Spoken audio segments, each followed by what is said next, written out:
I put up a question on Instagram while these were drying the last few days to see if we should add speckles to these skeins of yarn, and there are more yeses than nos. So I'm going to add speckles to this, staying within the same color range. So there's going to be pink, purple, and teal.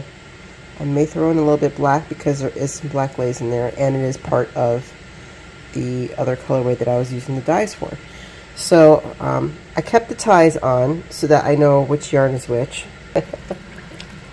So I'm going to let these soak for a half an hour, and then I'll show you how I do my mix for speckles. Okay, so the dyes that I'm going to be using today for the speckling: fluorescent fuchsia, teal green, lilac, and true black. Now the reason I chose lilac and not deep purple, and I'm not putting sapphire on here, which were all the colors that I put on here. Oh, plus oxblood. We're not doing oxblood either because it will muddy on top of that light purple, that multicolor. So I chose lilac because it breaks blue, so that covers the sapphire. And if it doesn't break blue, you're going to get the purple. So it's kind of like a 2-for-1, but you got to be careful how you use the lilac. And this is only after they reformulated it. And they reformulated this lilac 2 years ago, maybe 3, and it was definitely leaning more blue. So, and it's definitely more breaking into blue, which is why I chose this one. So it'll be perfect for this project. Now what I'm going to do is I have this small glass jar. I'm going to throw some citric in here. I'm going to do a 1/4 teaspoon of citric acid in here. I'm going to put on my mask. There's a little bit of controversy over what type of mask to use. Quick story. I don't know where I left off.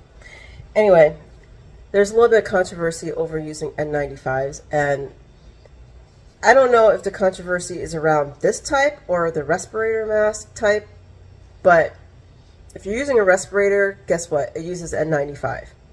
And it's good enough for your yarn dyeing, and I'll tell you why.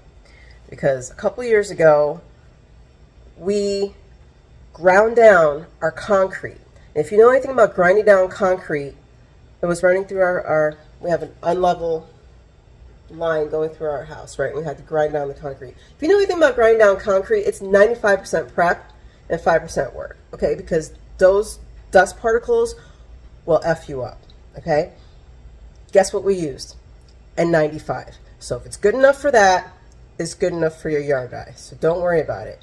Now just make sure that you've got decent enough seal. You're good to go. Okay? I mean, you know, if you want to put goggles on, do that too. I personally don't, but yeah. So now we're going to get back to the yarn dye.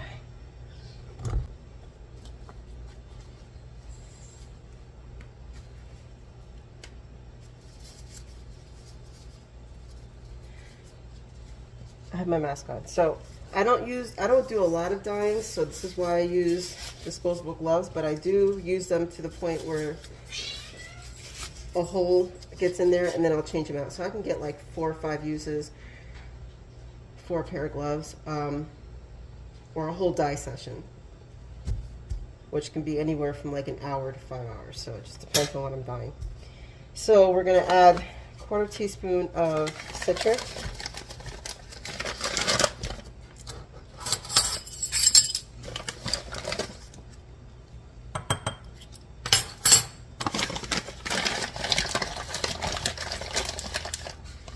And the reason why I'm doing that is, one, it helps with the speckling, and also I don't need to put citric acid on all of the yarn, just on the dye. So there's no point in using all that citric when you don't really need it. I'm going to turn my heat on. I have just a little bit of water in my pan, just enough to coat the bottom of the yarn so that when I flip it over, it's not dry. I'm going to go get my yarn and put that in here, and then we'll start with the dye. I'm putting all 4 skeins in. I put all 4 skeins in, and I'm spreading it out so that we can get enough surface area for the speckling. We'll let this heat up a little bit first, flip it over, then we're going to put the speckling on. If we put it on here, it's not hot enough to set, and I want the yarn hot for the speckles to set. So we're going to wait a minute. Not too long, just a minute.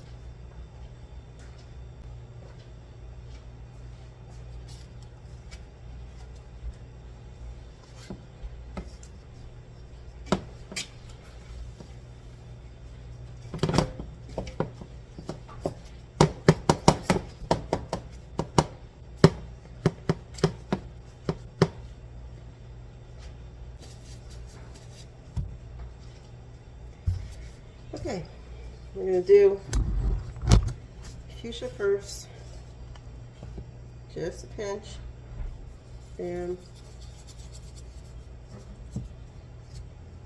close it so we don't have those dye particles flying everywhere. Got enough flying around just with this.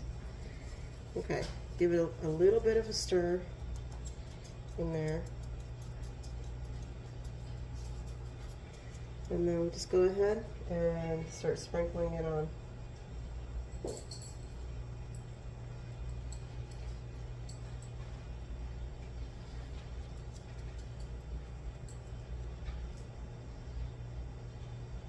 And it takes a few seconds, but you'll start to see some speckles coming through. So I highly advise, it's easy to want to just sprinkle everything. You really want to wait and see that speckling show up before you add more. Okay, I'm going to add a little bit more. I'll give you a close-up in a second.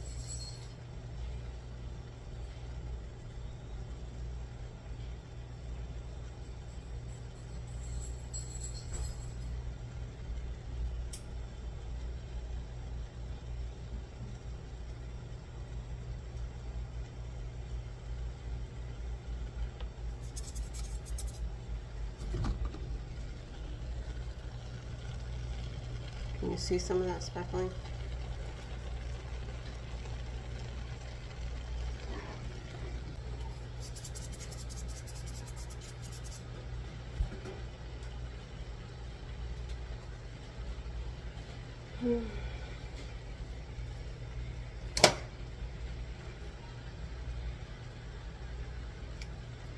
The longer you let it sit, the stronger your speckles will be. So I don't want to move this around yet until it's really set on the yarn.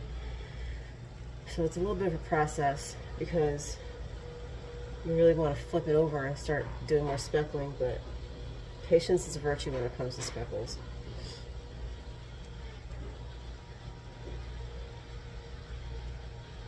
You can find a test spot and see if it blends or not.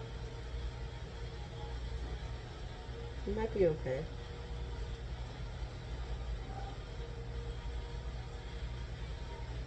These might be mostly set. We'll give it a little bit longer.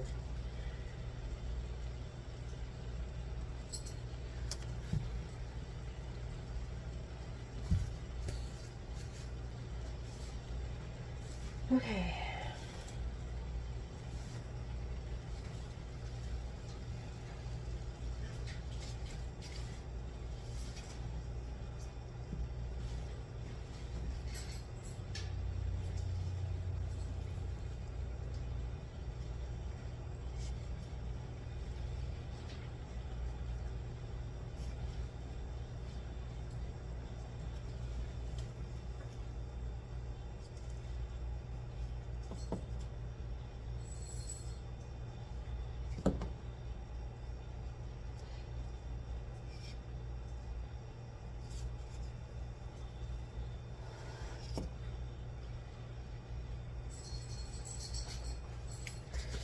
Okay, so you're probably thinking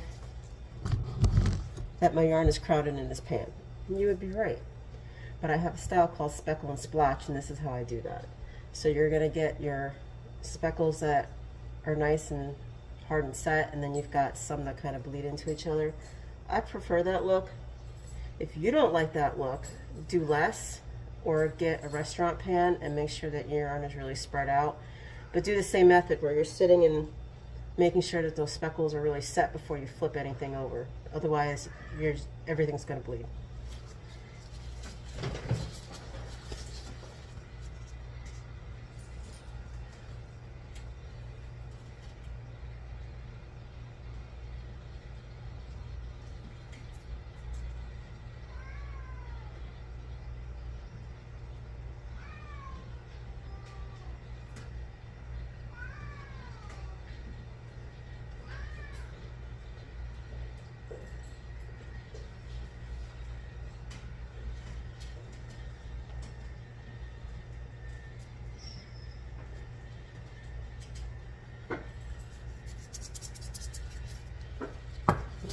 Let me give this a rinse.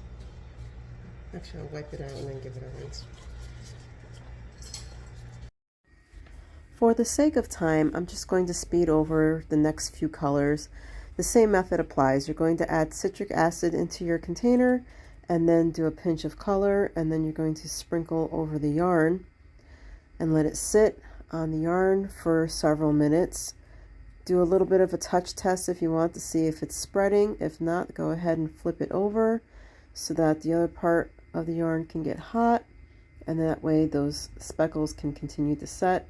And then just repeat the process with another color or the same color until you're out, and continue to speckle.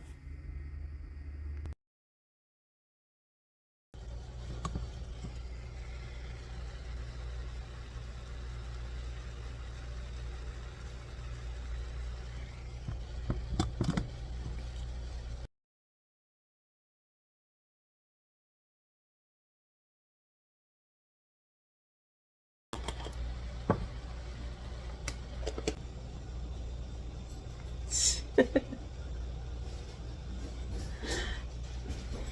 my God. My cats are going crazy, yo. Crazy.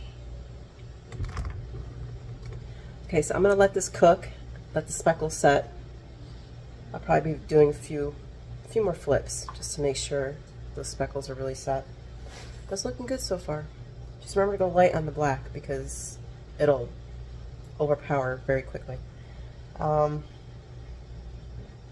that's it. Just keep your heat low because you don't have a whole lot of water in there. You don't want to burn your yarn.